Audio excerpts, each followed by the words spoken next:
Herkese merhaba. Hayatım Örgü Motifistan'a hoş geldiniz. Bugün motif modeli yerine görmüş olduğunuz bu ev ayakkabılarını yapacağız.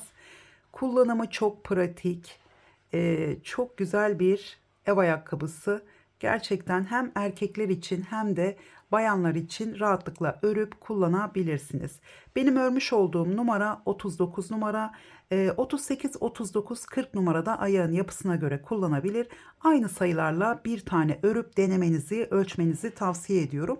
Bir tane ördükten sonra videonun içerisinde vermiş olduğum bilgilere göre rahatlıkla mantık yürütebilirsiniz. Kullanmış olduğum ipim Alize Superlana Maxi.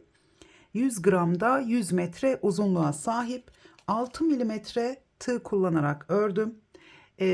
Biraz daha büyük olsun isterseniz 6,5 milimetre kullanın, 7 milimetre kullanın. Bu iple daha büyük numaralar kullanabilirsiniz. Ben elimin yapısından dolayı yani biraz daha zorlanmamak için 6 milimetre ile ördüm. Hatta burada 39 numara için bileğe kadar olan kısım bir sıra fazla geldi. Onu videonun içerisinde söylemedim. Çünkü bittikten sonra anladım ben de. Bir sıra fazla oldu. Küçük bir de hatırlatma yapmak istiyorum hemen örmeye başlamadan önce. Şimdi ben arttırma yerlerini gösterdim. Arttırmak isteyenler için. İki yerde arttırma gösterdim. Sadece birisinde arttırma yapıyoruz. Ya başlangıçta arttırma yapalım dediğimiz yerde ya da üçüncü sırada gösteriyorum, orada yapmanız gerekiyor. Yani hem burada hem de burada arttırma yapmıyoruz. Ya da tabii ki sizler ikisini de deneyebilirsiniz. İkisini de söylemiş oldum ben. Arttırma yaptığımız zaman her zaman şu öndeki ve tabandaki sıralara ekliyoruz o fazla gelen trabzanlarımızı. Bunu da başlangıçta hemen hatırlatmak istedim. Aynı zamanda santim hesabını da vermek istiyorum. Bakın burada santimimiz, hemen şöyle ölçeceğim. Ayak mankenim 37 numara. O yüzden mankene göre değil, 24,5. Benim zaten ayak uzunluğum 25 santimetre ve esneme payı var. 27'ye kadar esneyebiliyor. Şu etrafının ölçüsü de 24 santimetre oldu. Tabii ki esneme payı var. Bu 24 santimetreden daha fazla. Çünkü dediğim gibi ayak mankenim küçük. Burada sadece olduğu gibi duruyor. Evet, hazırsanız ve hemen aşağıdaki abone ol butonuna bastıysanız hemen ev ayakkabılarımızın yapımına başlayalım.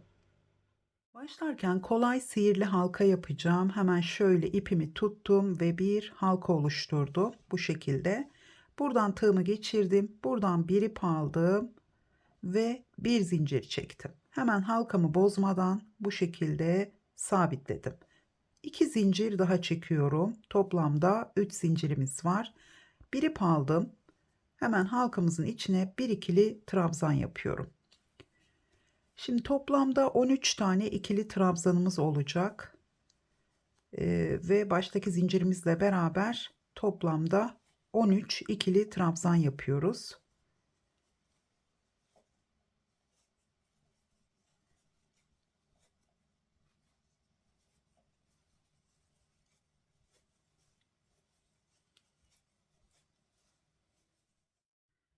Toplamda 13 tane ikili trabzanımı yaptım. Biraz örmeye devam ettikçe bu halkamızın ipini çektim ve burayı küçülttüm. Şimdi biraz daha küçülteceğim bu şekilde.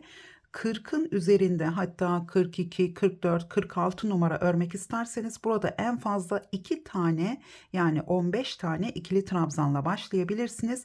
Onun sebebi de bu ipimizi çektiğimiz zaman burada hiç boşluğun kalmaması gerekiyor. İpimiz kalın olduğu için burada daha fazla trabzan sayısı eklerseniz o zaman burada büyük bir boşluk oluşacak. O da güzel görünmeyecek. Burada patiğimizin ölçülerini genelde sıra sayılarıyla, daha çok sıra sayılarıyla ölçüleri ayarlıyoruz. Bir de buraya 2 tane trabzan yaparak arttırabilirsiniz. Bir de 3. sırada nereye trabzan yaparak arttırabileceğinizi yine söyleyeceğim. Hemen ilk zincirin içine battım. İlk trabzanı şöyle, şu ipimi de alıyorum buraya. Buradan bir ilmek aldım ve şöyle kaydırmayla kapattım. Hemen 1, 2, 3 zincir çektim. Aynı yere, kaydırma yapmış olduğum aynı yere tekrar battım ve bir ikili trabzan yaptım. Sıradaki trabzanın üzerine batıyorum. Bakın burada kaydırma yaptığımız için burada ilmeği kayıyor. Buna dikkat edelim, atlamayalım. Hemen buraya battım. Şu ipimi arada yürüteceğim. Yine iki ikili trabzan yapıyorum. Aynı trabzanın üzerine. Bu sırada bütün trabzanların üzerine iki tane ikili trabzan yapıyoruz. Bir de daha büyük numara yapmak isterseniz bu iple 7 numara tığ kullanarak da yapabilirsiniz. Ben 6 numara kullanarak yapıyorum. Şu anda çünkü örmek istediğim numara için yeterli. Bu ip 7 numarayı da kaldırır, 8 numarayı bile kaldırır ama tığınız kalın olunca örmekte zorlanabilirsiniz. O yüzden 7 numaraya kadar yeterli. Yani trabzan sayısıyla değil de yine tığ numaranızı biraz büyük kullanarak da bir tık daha büyük bir ev ayakkabısı elde edebilirsiniz. Evet, bu şekilde 26 tane trabzanımız olacak ikinci sırada.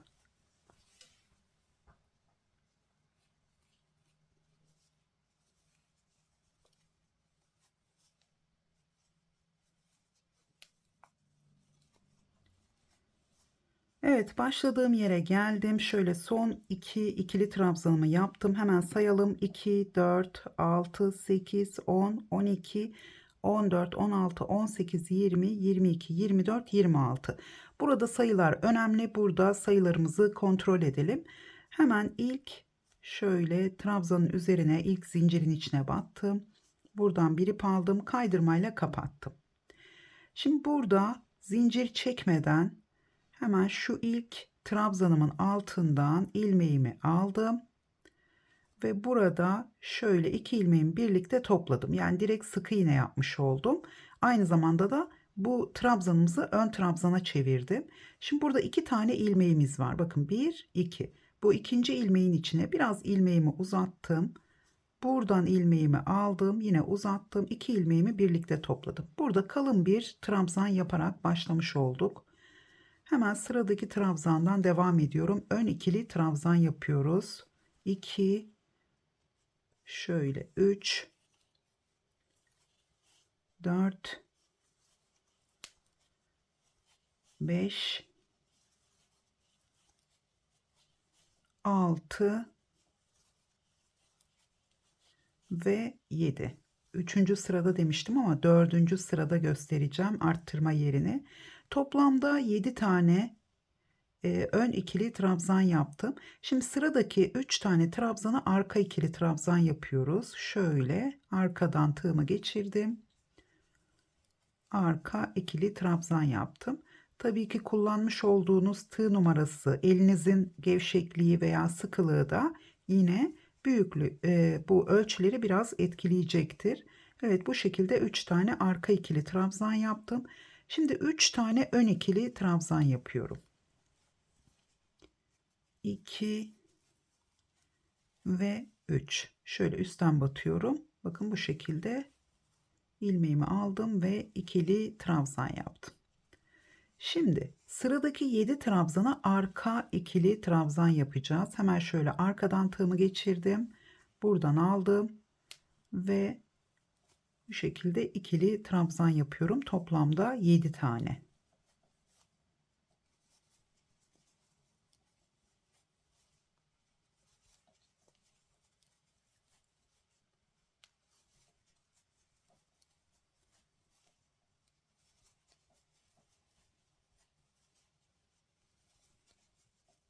Şöyle 7. arka ikili trabzanımı yaptım. Şimdi yine 3 tane ön ikili trabzan yapacağım. Hemen buradan aldım. 1, 2, 3, 3 tane de ön ikili trabzan yaptım. Şimdi tekrar 3 tane bu son 3 tane trabzanımızı arka ikili trabzan olarak yapıyorum.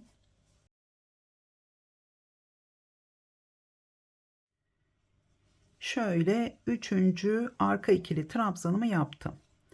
Evet, 3. sırayı tamamladık. Hemen burada ilk trabzanımız gördüğünüz gibi yine diğerleri gibi 2 tane ilmeği var. Sık iğnenin üzerine yaptığım için Buradan hemen ilmeğimi aldım ve kaydırmayla kapattım. Şimdi bakın burada yine şöyle trabzanımız, burada ilmeğimiz var. Arada kaydırma ilmeklerimiz görünüyor. Bir de sıkı iğne ile yapmış olduğumuz trabzan biraz daha kalın oluyor. Bu şekilde alttan alırsam çok kalın oluyor. Dolayısıyla burada zincir çekmediğim için şu ilmeğimi çok uzatmıyorum. Böyle normal tutuyorum. Şöyle araya batıyorum. Araya battım. Buradan hemen ilmeğimi aldım. 2 tane ilmeğim var. İkisini birlikte topladım. Bakın 1, 2. İkinci ilmeğin içine batıyorum. Buradan yine bir ilmek aldım. Şöyle uzattım. İkisini birlikte topladım. Şimdi sıradan devam ediyorum. Yine burada 7 tane ön ikili trabzanımız var. Şimdi bu sırada arttırma yapabiliriz. Tabii ki arttırma yapmak isterseniz dediğim gibi 35-36 numaradan 40 numaraya kadar aynı sayılarla kullanmış olduğum iple başlayabilirsiniz. Tığ numaranızı ve sıra sayılarını değiştirerek, tığ numaranızı yarım milimetre, bir numara değiştirerek hiç sayılara arttırma yapmadan sayıları devam edebilirsiniz. Ama onun üzerindeki numaralarda şu arada bakın 2 tane burada fazladan başlayabilirsiniz. Her burada 2 tane trabzanınız fazla olduğu zaman burada 7 tane değil 8 tane ön ikili trabzanla başlayacaksınız. Şu aradaki ön ve arka trabzanlar aynı şekilde kalacak. Yani biz sadece şu üst bölümü ve taban bölümünü genişletmiş oluyoruz. Buradaki modeli aynı şekilde devam ettiriyoruz. Şimdi burada da yine bir kez daha arttırma yapabilirsiniz. Burada bir kez yaptınız. Burada da yapabilirsiniz. Ben bir tane 46 numara örmüştüm. O zaman hem burada 2 tane trabzan yapmıştım hem de bu araya yapmıştım. Bakın burada 7. ön ikili trabzanımı yaptıktan sonra şöyle araya batarak arttırma yapabilirsiniz. Bunu yeni sırada 7, 8. olarak ön ikili trabzan olarak öreceksiniz. Şimdi çok fazla da ayrıntı vermek istemiyorum.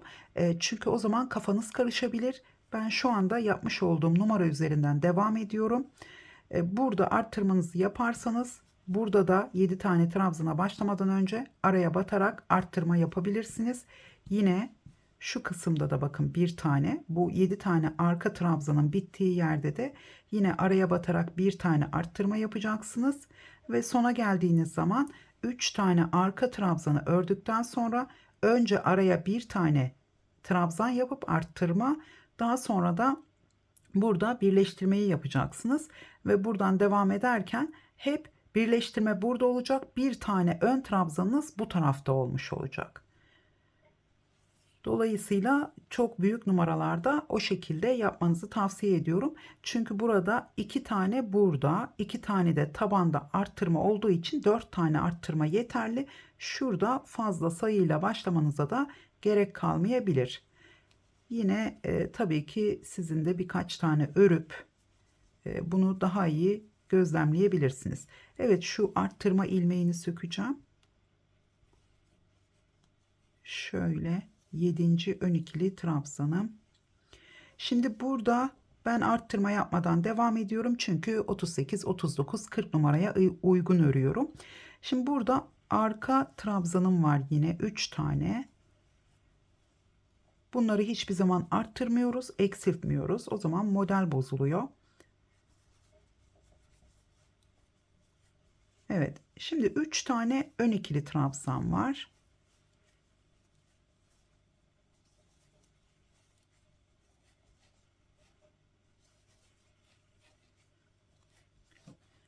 Şimdi tekrar 7 tane arka ikili trabzanımız var. Bakın burada şu araya önce bir tane batıp yine arka ikili trabzanlara dahil edebilmek için burası 7 değil de 8, 9 olacak o zaman. Umarım kafanız karışmamıştır. Çünkü bu şekilde çok fazla konuştuğum zaman benim bile kafam karışıyor. Şu anda örerek konuştuğum zaman. Evet, bu patikten o kadar çok yaptım ki gerçekten bunu mesela küçük çocuklara hiç örmedim. Çünkü Bu şekilde kalın iplerle ördüğümüz zaman çok küçük olduğu zaman, yani böyle 1 yaş, 2 yaş, 3 yaş, 4 yaş, bunu elimizde döndüremiyoruz. Yani ince iple denedim, o zaman zaten çok küçük oldu.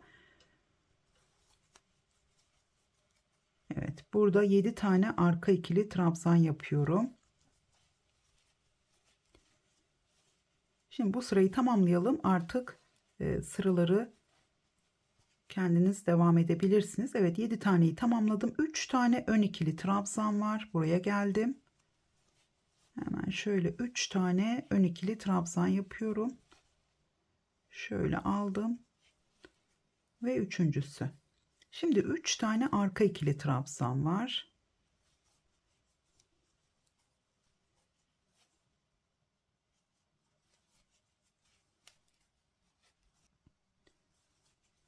Şöyle son arka ikili trabzanımı yaptım.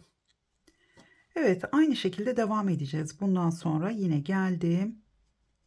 Hemen ilk trabzanın üzerine kaydırmayla kapattım. Gördüğünüz gibi bu çizgi hep bu şekilde ilerleyecek burada, ilmek olarak yani. Şu aradan batıyoruz. Şimdi buradan batıyorum şöyle, yine tığımı çıkardım. Buradan bir ilmek aldım. 2 ilmeğimi birlikte topladım. İkinci ilmeğe batıyorum. Buradan da ilmeğimi aldım. Şöyle biraz uzattım. İkisini birlikte kapattım. Sizler burada ikisini birlikte topladıktan sonra 2 zincir de çekebilirsiniz ama zincir burada belli olmuş oluyor o zaman. Evet, yine 6 tane ön ikili trabzan yapıyorum. İlkini yapmıştık burada. Toplamda 7 tane var.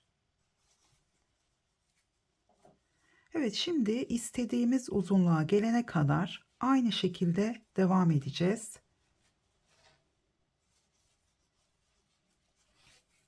Şimdi benim ayağımın ölçüsü 25 santimetre uzunluğunda. Etrafının ölçüsünü ölçmüyorum çünkü ben de deneyerek zaten kendi ölçümü buldum. Benim numaram 38-39, genel olarak 39. Hemen burada sıradaki 3 tane arka ikili trabzanı yaptım ve sırada da 3 tane ön ikili trabzanımız var. Şimdi bilek kısmına gelene kadar burada sıraları eklemeye devam ediyorsunuz. Ayağınıza giyerek de devam edebilirsiniz. Bakın bu şekilde gerçekten bu iple yaptığımız için oldukça büyük bir görünüme sahip oldu. Hemen şöyle bakın, diğer örmüş olduğum patiği göstereceğim size. Şimdi buradaki ipim benim 100 gramda 120 santimetre uzunluğuna sahip. Bu modelden dolayı böyle kendini topluyor. Hatta şöyle bakın, bu şekilde gösterdiğim zaman gördüğünüz gibi esneme payı var, açılıyor. Ayrıca bu benim ayak mankenimde 37 numara ve tam 37 numara. Ve ben bu patiği de denedim. Benim ayağıma da tam geldi. Çok sıktı ama içine ayağım girdi. O kadar çok sıkmasını da istemiyorum. Çünkü çok fazla esneyince trabzanlarımızın arası açılacak ve dolayısıyla daha çabuk eskimesine sebep olacak, ama yine de kullanılabilir. Şimdi burada ben 5 milimetre tığ kullanmıştım. Bu ipimize göre biraz ince, yani 20 metre fark var, sadece 20 metre fark var, ama burada 5 milimetre tığ kullanmıştım, dolayısıyla bir tık küçük oldu. Ama buradaki sıra sayıları şimdi örmüş olduğum patiğimizde aynı sıra sayılarına sahip, ama bu daha küçük oldu. Şimdi yine aynı sayıları kullanıyorum ama 6 milimetre tığ kullanıyorum ve aradaki farkı siz de patiğimiz bittiği zaman göreceksiniz. Evet, şimdi burada yine dediğim gibi ben bir 12 sıraya tamamlayıp daha sonra ölçüp tekrar size göstereceğim. Şöyle bakın, alt kısmı da bu şekilde. Evet, ben sıralarımı tamamladım. Toplamda şöyle 1, 2, 3, 4, 5, 6, 7, 8, 9, 10, 11, 12, 13 tane sıra örmüşüm. Hemen ölçüsünü de vermek istiyorum. Şöyle, hatta şöyle yapacağım. Bakın, tam uçtan başlıyorum, halkamızın olduğu yerden 14 santimetre olmuş. Bu benim için yeterli bir uzunluğa sahip. Şöyle de bir püf noktası var. Şimdi burası bileğinize kadar olan uzunluk olduğu zaman genelde burada kaç sıra ördüysek bundan sonra yani patiğimiz bitene kadar buradaki sıralardan 2 eksik sıra örerek tamamlayabilirsiniz. Ölçmenize de gerek kalmaz. Çünkü önemli olan buradaki ölçüyü ayarlamak. Burada şimdi ben 13 sıra örmüşüm. Toplamda 10 sıra öreceğim. 11 bile değil, 10 sıra örüp bitirmeyi tamamlıyorum. Evet, şimdi bu 13. sırayı da yine buraya birleştiriyorum. İlk trabzanın üzerine şöyle birleştireceğim. Buradan ilmeğimi aldım ve kapattım. Şimdi hemen şöyle 1, 2, 3 zincir çektim ve döndüm. Şimdi burada 3 zincirimizi çektikten sonra ya da şöyle yapalım, bu şekilde karışmasın. Şöyle bir zincir çektim ve döndüm. Şimdi ilk trabzanımız, artık arkadan devam ettiğimiz için ilk trabzanımız ön ikili trabzan. Buradan aldım, hemen şöyle ikili trabzanımı yaptım. Devam ediyorum. 3 tane ön ikili trabzanımız var. Şimdi burada 3 tane arka ikili trabzanımız var. Ön yüzde nasıl yapıyorsak o şekilde devam ediyoruz.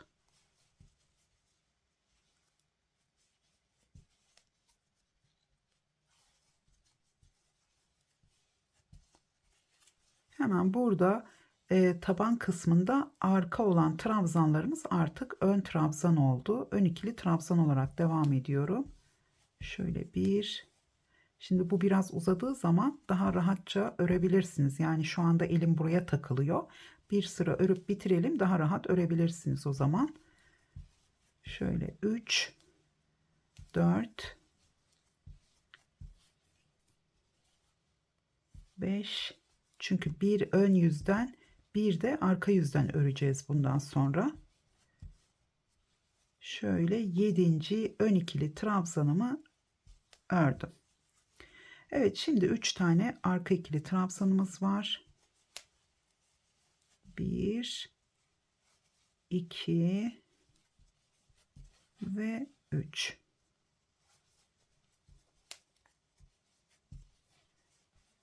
Evet, tekrar 3 tane ön ikili trabzan.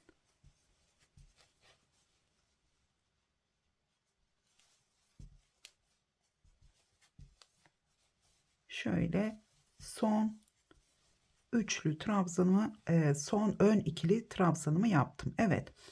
Şimdi burada yine dönüyorum. 1, 2, 3 zincir çektim. Artık burada ön veya arka ikili trabzan olması önemli değil. İlk trabzanımızın. Şimdi burada 3 tane arka ikili trabzanımız var. İlkini zincir olarak yaptık. 2 tane yapacağız. 2 tane arka ikili trabzan yapıyorum.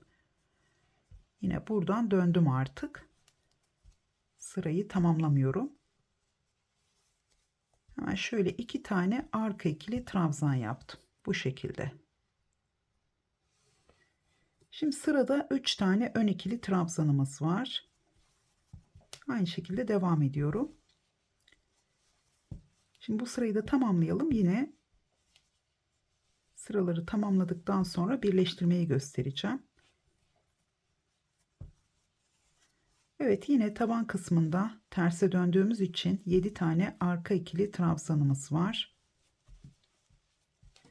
Son 2 sırada topuk için bir eksiltme yapacağım. Şimdi ben burada 10 ya da 11 sıra öreceğim.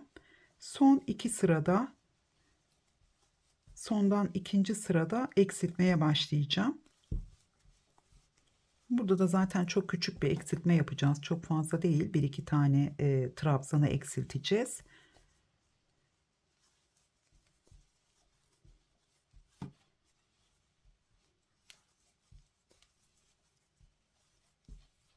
Evet, şöyle 7. arka ikili trabzanımı yaptım.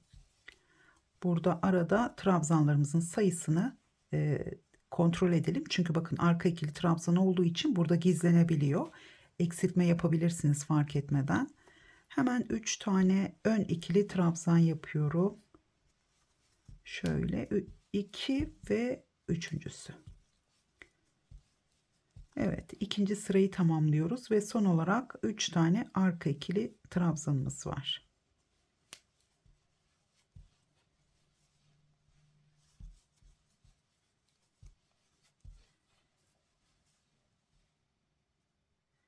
Burada bir zincirimiz vardı.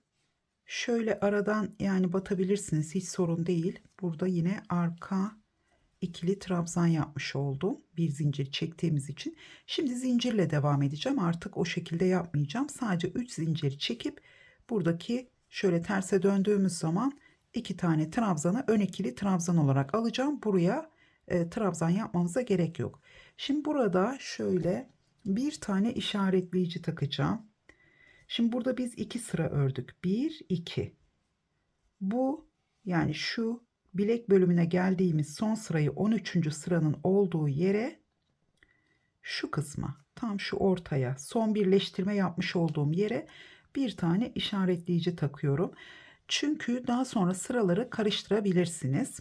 Bir de hangi numaraya göre ördüyseniz bu ev botunuzu, hangi numaraya göre ördüyseniz taban birleştirmesini yapıp bilek kısmını ördükten sonra buradaki sıralar karışabiliyor. Yani tam olarak şurada kaldığınızı fark edemeyebiliyorsunuz. Çünkü modeli aynı şekilde bilekte de devam ettiriyoruz.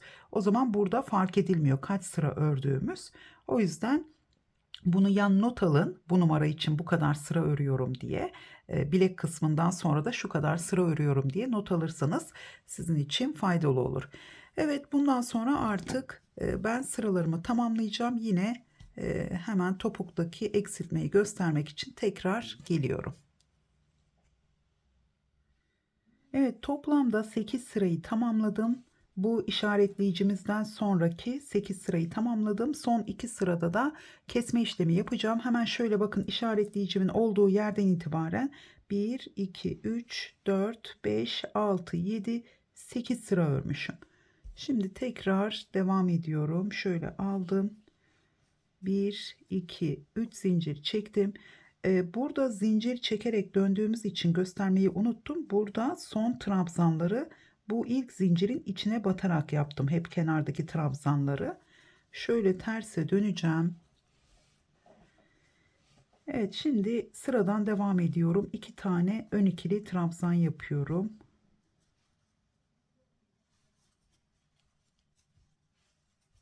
Tekrar burada 3 tane arka ikili trabzanımız var.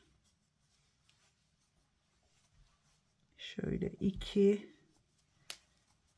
ve üçüncüsü. Evet, şimdi sıradaki şöyle 2 ön ikili trabzanımı örüyorum. Burası tabana gelen kısım. Arka sırada olduğumuz için ön ikili trabzan yapıyorum. Pardon, şöyle. İlk şöyle birincisini ön ikili trabzan olarak ördüm. İkincisini şu şekilde önce ilkinin altından bu şekilde aldım. İlk 2 ilmeğimi aldım. Diğerini tığda bıraktım. Tekrar bir ip aldım. Üçüncü ön ikili trabzanımın altından aldım. Ve yine ilk 2 ilmeği aldım. 3 ilmeğimi birlikte topladım. Buradaki 2 taneyi teke düşürmüş oldum. Başta bir tane tek yaptım. Sıradaki 2 taneyi de teke düşürdüm. Şimdi arada bir tane bu şekilde ön ikili trabzan yaptım. Tekrar sıradaki 2 trabzanı yine yarım ikili trabzan yapıyorum. Yarım ön ikili trabzan. İlk 2 ilmeği aldım. Diğerini tığda bıraktım. Sıradakini de yine aynı şekilde 3 ilmeğimi şöyle hepsini birlikte topladım. Yine bir tane daha kesme yapmış oldum. Hemen son kalan ön ikili trabzanımı da tek olarak ördüm. Evet, şimdi sırada 3 tane arka ikili trabzanımız var.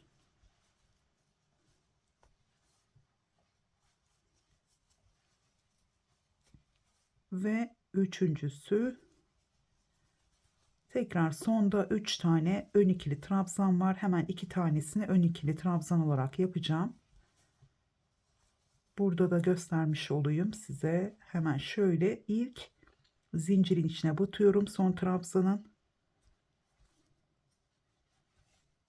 Şöyle ikili trabzanımı yaptım. Tekrar 1, 2, 3 zincir çektim ve döndüm.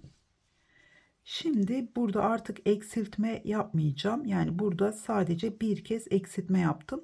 Şimdi teke düşürdüğüm trabzanların üzerine bir kez batacağım ve orada artık daralma yapmış olacak. Bu kadar eksiltmemiz yeterli. Tabii ki sizler arttırma yaparak başladıysanız yine bunu son 2 sırada değil de son 3 sıra kaldığı zaman, yani son sırada eksiltme yapmadan trabzanlarınızı yapın. Şu son 2 sırada burada yine ilkini örün. Sonraki 2 taneleri kesip arada 2 tane ya da 3 tane tek kalmış olabilir. Muhtemelen 2 tane kalacak.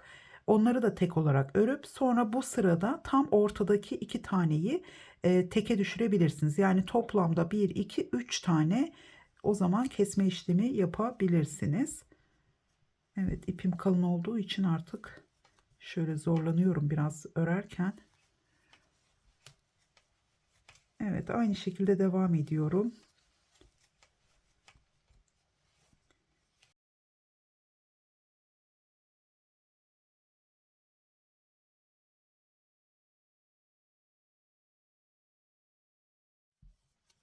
Evet, şimdi yine tabandaki arka ikili trabzanlarımızı yapıyoruz. Burada teke düşürdüğümüz trabzanımız artık kalın bir trabzan oldu. Şöyle tek tek almayalım onu.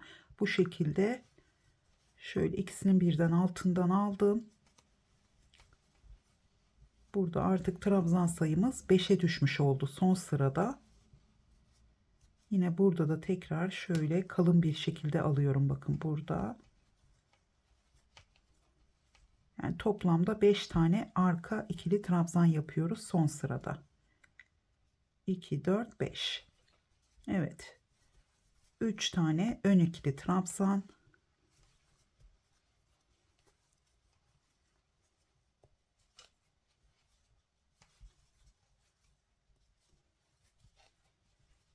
Hemen son olarak 2 tane arka ikili trabzan yapıyorum. Üçüncüsünü kenar trabzanı burada zincirin içine yapacağım. Zincirimiz dönmüş. Şöyle. Şimdi burada boşluğa batmıyorum. Çünkü yeni sırada, yani birleştirmeyi yaptıktan sonra yine buralara batacağız. O yüzden yani buraya batmayacağız ama trabzanın bu içeride olduğu zaman burada tığımızı batmamız daha zor oluyor. O yüzden zincirin içine batarak yaparsanız daha iyi olur. Evet, şimdi hemen ölçelim ne kadar olmuş. Esneme payı olmadan hemen şöyle şuradan ölçüyorum. 25 santimetre tam benim, şöyle hatta şöyle uçtan 24,5. Evet, benim ayağımın uzunluğu 25 santimetre. Tabii ki bunun bir de esneme payı var. O da hesaba katıldığı zaman tam olacak. Hemen şöyle bakın. Şimdi burası iç kısmı. Şöyle çeviriyorum. Böyle çevirdiğim zaman buradaki yapmış olduğumuz birleştirme iç kısma gelmiş olacak. Yani terse gelmiş olacak. Şöyle kadrajdan da çıkıyorum. Şöyle tuttum bu şekilde. Yani düz olan kısım içeriye katlanmış oluyor. Şöyle de yapabiliriz. İlmeğim bu tarafta kalsın. Sıram orada bitti benim. Bu kendimden tarafa, bakın bu tarafa. Yok, yine döneceğim. Evet. Şimdi bu taraftan ilmeğimi çekeceğim öncelikle. Çünkü ters tarafa geliyor. Karşı taraftaki bu zincirin içine ilk trabzanımız. Buradaki ilk zincirin içine batacağım. Şöyle dönüyor zincirimiz. Arkadan batıyorum. Çünkü ilmeğimi çekeceğim. Buraya battım. Buradan ilmeğimi takıyorum. Hemen bunu bu tarafa çektim. Şimdi iki ilmeği birlikte alarak kaydırma yapacağım. Sağlam olması için ben bu şekilde yapıyorum. Şu şekilde kaydırma yaptım. Buradan batıyorum. Karşı tarafta da tam karşısına gelen trabzanın yine iki ilmeğine battım ve kaydırma yaptım. Çok sıkı yapmanıza gerek yok. Çok gevşek de olmasın. Normal bir şekilde yapabilirsiniz. Çünkü gerginlik de oluşmasın. Geniş olursa da açılabilir. Evet, şöyle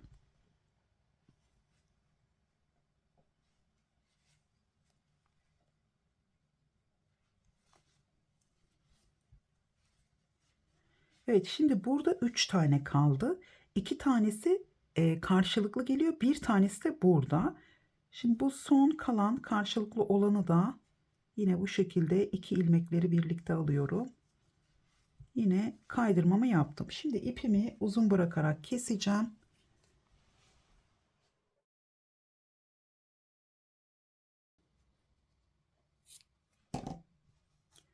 Hemen şöyle ilmeğimi zincir çekmeden bu şekilde çıkardım. Daha küçük bir tığ numarası aldım. Bunu yine iğne yardımıyla da yapabilirsiniz. Buradaki tek kalan ilmeğimi şöyle şuradan ya da şu şekilde, bakın şuradan, burada bir tane ilmeğim var. Buradan bunu çektim. Şöyle yine kaydırmayla sabitledim. Daha sonra bunu bu şekilde şu aralarda gizleyeceğiz. Şuradan ipimizi alıyorum. Trabzanların arasından bunu iğne yardımıyla yaparsanız daha güzel olur. Bakın burada ilmeklerimiz görünüyor. Şöyle bakın, buradan batıyorum. Tekrar buradan çekiyorum. Şöyle battım. Buradan çektim. Şöyle bir tane daha yapacağım.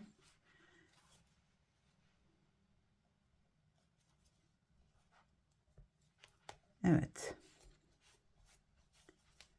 Hemen buradan ipimizi de kesebiliriz artık.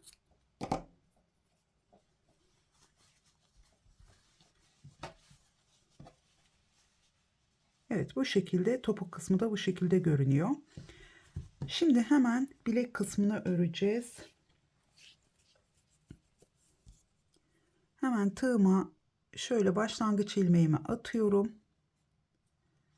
Şimdi burada birleştirme yaptığımız, bakın burada tam ortadan birleştirme yaptığımız yere ilmeğimi attım. Biraz ipimi de uzun bıraktım. Tam ortadan şöyle tek bir ilmek değil de 2 ilmek olacak şekilde, hatta şöyle daha küçük bir tığ numarası ile, burada dikiş olduğu için, yani kaydırmalarımız olduğu için tam ortaya batıyorum alttan. Şöyle, ben de batamadım. Buradan bir ilmek aldım. Şu 2 ilmeğimi birlikte topladım. Tekrar tığımı değiştirdim. Bakın trabzanları yaparken gösterdiğim gibi ilk ilmeğin değil, ikinci ilmeğin içine batıyorum. Sizler 2 zincir çekerek de yükselebilirsiniz. Bu ilk yapmış olduğumuz sık iğne ilk zincirin yerine geçmiş olur. Ben bu şekilde burada trabzan yaparak ilerleyeceğim. Şimdi bir ip aldım. Arada zincir çekmeden şurada kabarık görünen sıralarımızın, bakın arka trabzan sıralarımız var. Şöyle ilkinin, bunu tam ortaya yaptım. Bakın şu 2 tane kabarık görünen sıramızın tam ortasına bu şekilde trabzanımızı yaptım. Burada şuraya atlıyorum. Burası dikey trabzanımız. Şu kabarık görünen, bakın şurası kabarık görünen sıramız. Şu üzerine battığım yer, şöyle yapıyorum. Yani yine ön ikili trabzan olarak devam edeceğim burada. Şöyle ikili trabzanımı yaptım. Gördünüz mü aradaki mesafeyi? Burası bizim son kabarık sıramız. Hemen burada yine aynı şekilde buradan, yani şu trabzanlarımızın, kenar trabzanlarımızın şu aradan batıyorum. Buradan çıktım. Tekrar buradan ilmeğimi aldım ve ön ikili trabzan yapmış oldum. Şimdi buradan itibaren karşılıklı aynı sayıda olması gerekiyor diğer tarafla. Hemen burada trabzanlarımızı sayalım. Çünkü sıra sayılarınız farklı olabilir. Bunu burada karıştırmayalım.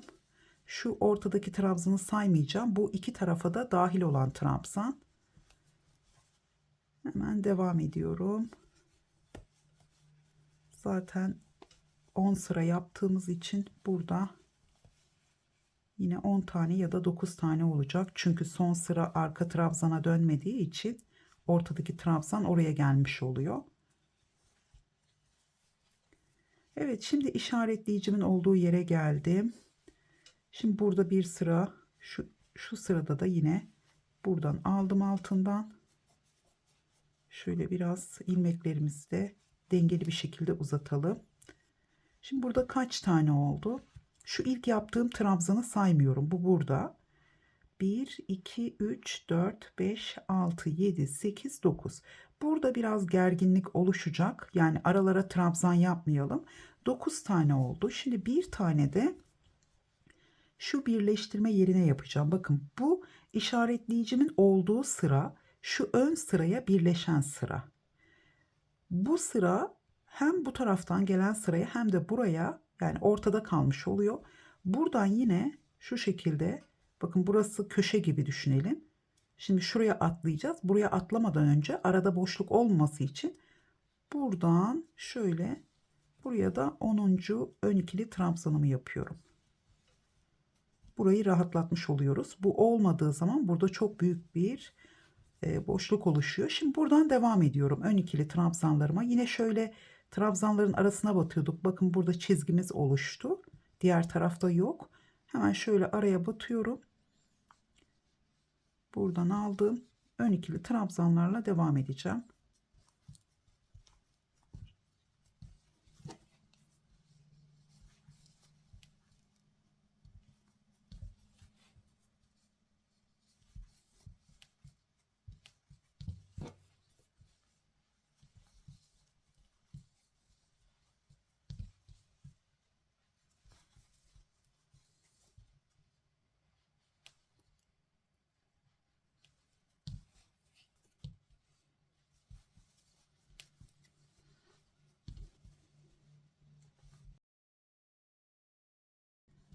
Evet, burada 7. ön ikili trabzanımı yaptım. Şu araya yapmış olduğum buraya dahil değil, bilek kısmına dahil olmuş oldu. Burada şu bilek kısmında tam ortaya geliyor bu zaten. 1, 2, 3, 4, 5, 6, 7, 8, 9, 10. Şu başlangıçtaki trabzanı saymıyorum. Şimdi buradan itibaren yine başlangıç trabzanının olduğu yere kadar 10 tane ön ikili trabzanımız olacak. Bakın hemen böyle döndüğümüz zaman bu sıra ön, yani şuraya dahil olan sıra, birleşen sıra. Şimdi biz buradan şöyle tam ortadan şöyle alıyoruz. Yani bu taraftan hemen şöyle battım. Buradan bir tane trabzan yapacağım araya. Tekrar sıradan devam ediyorum aynı şekilde.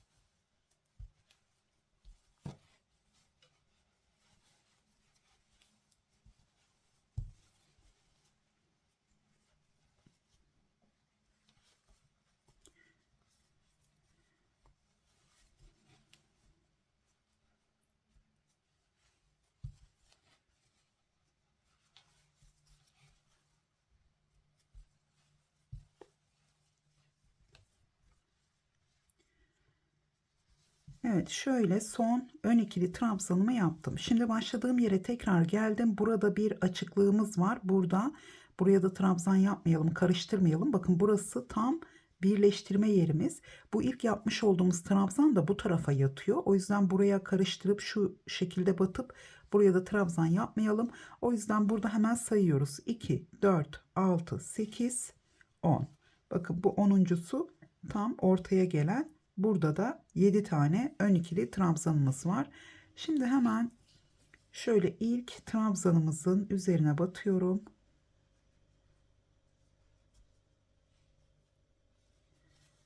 Buradan ipimi aldım. Hemen kaydırmayla kapattım. Şimdi burada şöyle alttan alıyorum. Bir zincir çekerek de yapabilirsiniz bunu. Alttan almadan önce.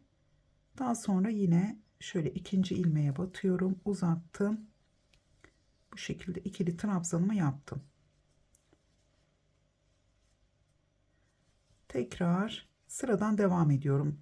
Bundan sonra artık Trabzanlarımız zaten ön ikili trabzan olarak devam edecek. Modelimizi de aynı şekilde devam ettirmiş oluyoruz.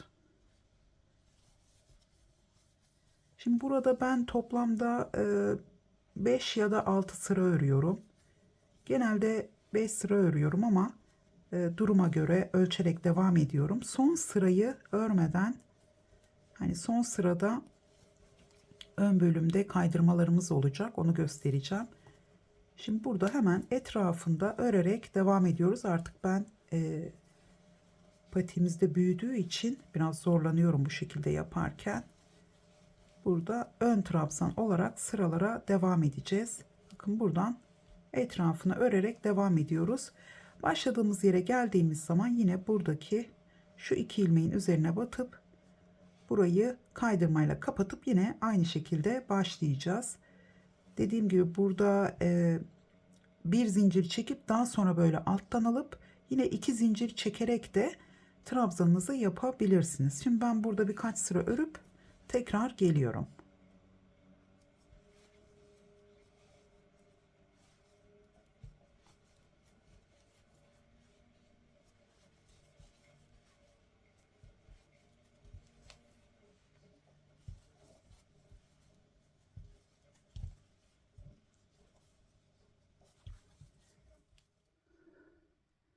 Toplamda 4 sırayı tamamladım. 5.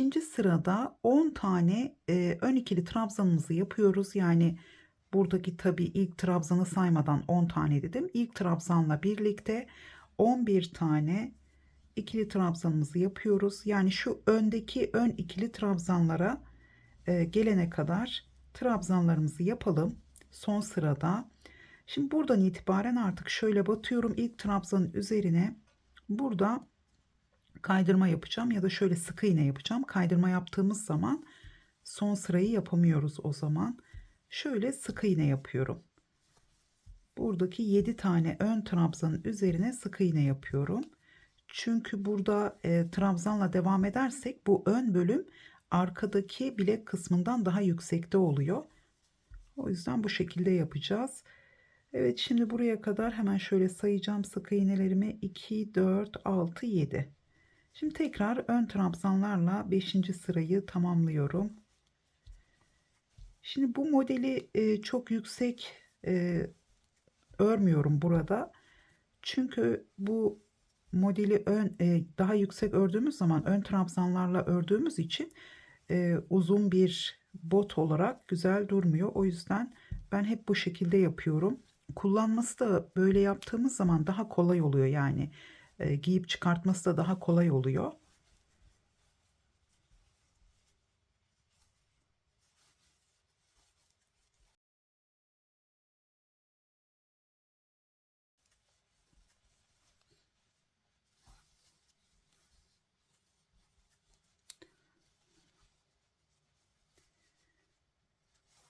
Evet, tekrar başladığım yere geldim. Şöyle son ön ikili trabzanımı yaptım. Hemen ilk trabzanın üzerine batıyorum. Buradan kaydırmayla kapattım. Zincir çekmeden ipimi biraz uzun bırakarak kesiyorum. Şöyle ilmeğimi çektim. Tekrar buradan arkadan batıyorum. Aynı kaydırma yapmış olduğum yere. Buradan ipimi arkaya çekiyorum. Bunu daha sonra iğne ile gizleyebilirsiniz. Aralarda sağlamlaştırın çünkü zincir çekmedik. Bunu burada zaten arka trabzanlarımız olduğu için şuradan şu aralarda gizleyebilirsiniz. Çünkü son sırayı da şimdi yapacağız. Şimdi benim şöyle bir ipim var, biraz kalın. O yüzden ben bir sıra yapacağım. Sizler herhangi bir bu kuzu ipleriyle ya da peluş iplerle bu sırayı yapabilirsiniz. Hemen yine şöyle tığıma başlangıç ilmeğimi atıyorum. Çok da belli olmuyor. Şimdi buradan başlıyorum.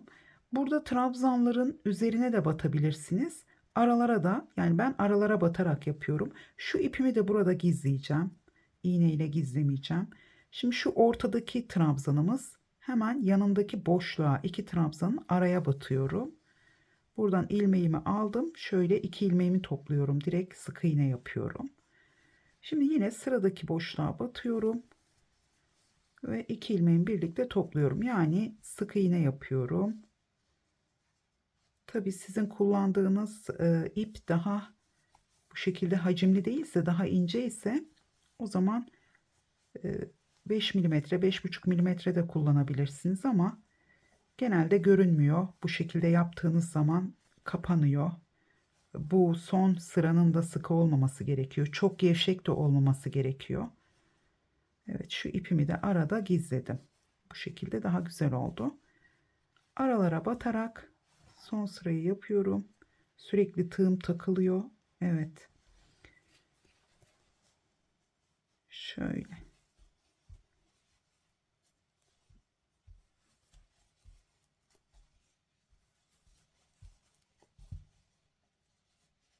Şimdi bu öne geldiğimiz zaman burada sık iğnelerin üzerine batarak devam ediyorum. Yine burada da araya batabiliriz. Şöyle deneyeceğim. Yok, burada fark etmiyor. Zaten araya da batsam aynı. Şöyle yapalım. Şimdi burada şöyle, bu ip de sökülmüyor. Şu sık iğneleri yaptığımız trabzanların üzerine tekrar da batabiliriz. Çünkü ipimiz bu şekilde kabarık olduğu için yine arkadan daha yüksek oluyor. O yüzden son sırayı da böyle bakın, trabzanların yani sık iğnenin üzerinden şöyle battım ve ikisinin eşit olabilmesi için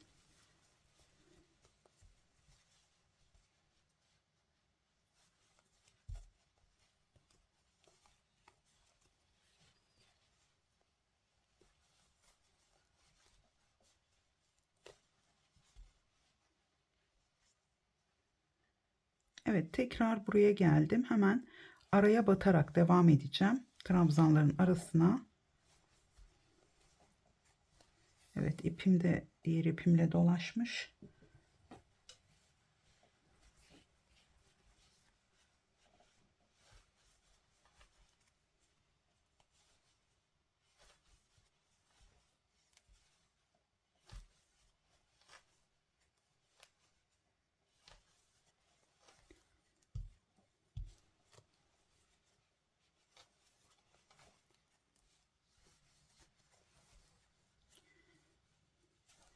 Evet, tekrar başladığım yere geldim. Hemen son boşluğa da şöyle bir sık iğne yaptım. Burada artık bir tane trabzanımız var. Onun üzerine yapmayacağım. Hemen şöyle ilmeğimi uzatıyorum. Şu ipimin de fazlalığını bu tarafa şöyle alacağım. Burada rastgele batıyorum. El yordamıyla şöyle hissediyorum zaten boşlukları. Şöyle batacağım aradan bir yere. Hatta şuradan şöyle batacağım. Evet, şuradan araya battım. Zaten ilmeklerimiz çok geniş oluyor. Burada bir zincir çekeceğim. Şöyle biraz uzun bırakarak kesiyorum. İçinden evet geçti. Şimdi bu iplerimiz de bakın, şu ilk başladığımız ipimiz de burada. Hepsini aynı yöne doğru gizlemeyelim. Çünkü orada yükseklik oluşabilir, yani potluk olabilir. Şöyle sık iğnelerin arasına batıyorum rastgele. Zaten belli olmuyor. O yüzden şöyle çekeceğim hemen. Evet.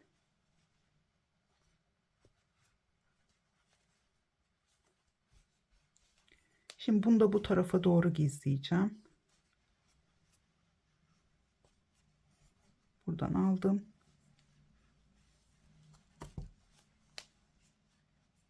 Evet, buna zaten zincir çekmiştim. O yüzden burada keseceğim artık.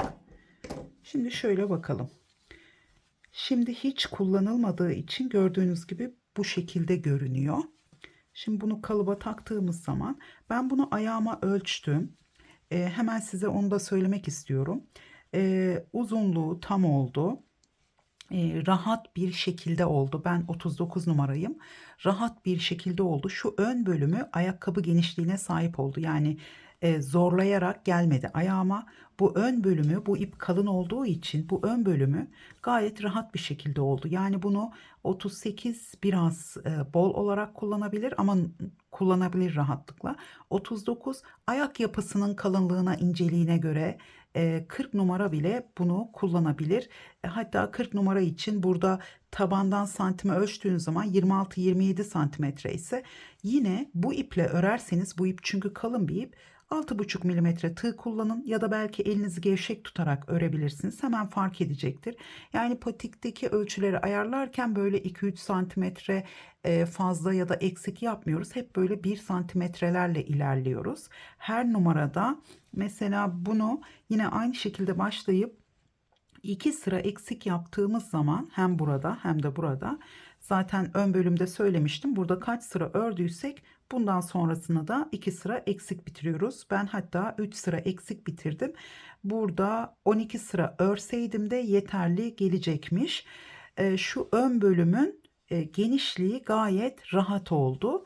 Yani hiç yani esneme payına gerek kalmadan şöyle giydiğimiz zaman şurası gayet rahat oldu. Hiç sıkmadı yani. O yüzden bu 40 numaraya da uygun bu iple. Yine tabii ki mesela 200 metrelik bir ipiniz var. Onu ikiye katladığınız zaman da 100 metre yapmış oluyor. 200 metreyi yarı yarıya katladığınız zaman 100 metre yapıyor ama iplerin cinsine göre katladığınız zaman bazen sertlik yapılarına göre, mesela yumuşak akrilik ipleri 2 kat yaparsınız. Tabii metre uzunluğunu dikkate alarak o zaman yine aynı kalınlıkta örebilirsiniz. Buraya arttırma yapmanıza gerek yok. Yani ben şimdi bunu, benim eşim 42 numara giyiyor ya da 43, 42, 43 giyiyor. Bunu hiçbir değişiklik yapmadan sadece buradaki sıra sayılarını arttırarak, 2 sıra daha arttırarak ona da aynısını örebilirim. Çünkü çok da büyük yaptığımız zaman, bunun şu anda küçük göründüğüne bakmayın. Çok büyük yaptığımız zaman giydikçe çok bol olabiliyor. Şöyle bakın. Burada hemen bakın şöyle göstereceğim. Şimdi buradaki, bakın aradaki farka bakın. İkisi de aynı sıralarla, aynı sayılarla örüldü. Burada kullanmış olduğum ipim 120 metre uzunluğa sahip, 100 gramda. Hemen şöyle biraz kamerayı da şöyle uzaklaştıralım. 120 metreye sahip. Burada ben 5 milimetre tığ kullandım ve 37-38'e uygun oldu. Ve ben zorlayarak ayağıma geçirebildim, yani girdi ayağıma yine de. Ama şöyle baktığımız zaman bakın burada 2 santim fark ediyor. Tabii bu genişlikte de yine 1-2 santim fark ediyor. Bu şekilde ördüğümüz zaman, bunu da daha tamamlamadım. Şöyle bakın, burada ördüğümüz zaman bu ayak mankenimde 38, 37, 38 numara, oldukça gerdirerek bu şekilde. Yani bu ipim de çok kalın çünkü sadece 20 metre fark var. Ben bunu da 6 milimetre tığ kullanarak örseydim yine bu patiğimle aynı ölçüde olacaktı. Tamamen elimizin yapısıyla ilgili. Daha fazla teferruat vermeyeceğim. Sizler belki farklı yerleri fark edip farklı şekilde bana sorular sorabilirsiniz. Yardımcı olmaya çalışırım. O yüzden şimdilik sizlere 38-39 numarayı Alize'nin Süperlana Maxi ipiyle anlatmış oldum. Evet, ev ayakkabımızın anlatımı bu kadar. Umarım beğenmişsinizdir. Beğendiyseniz beğen butonuna basmayı ve bana yorum bırakmayı unutmayın. Tekrar görüşünceye kadar hoşça kalın.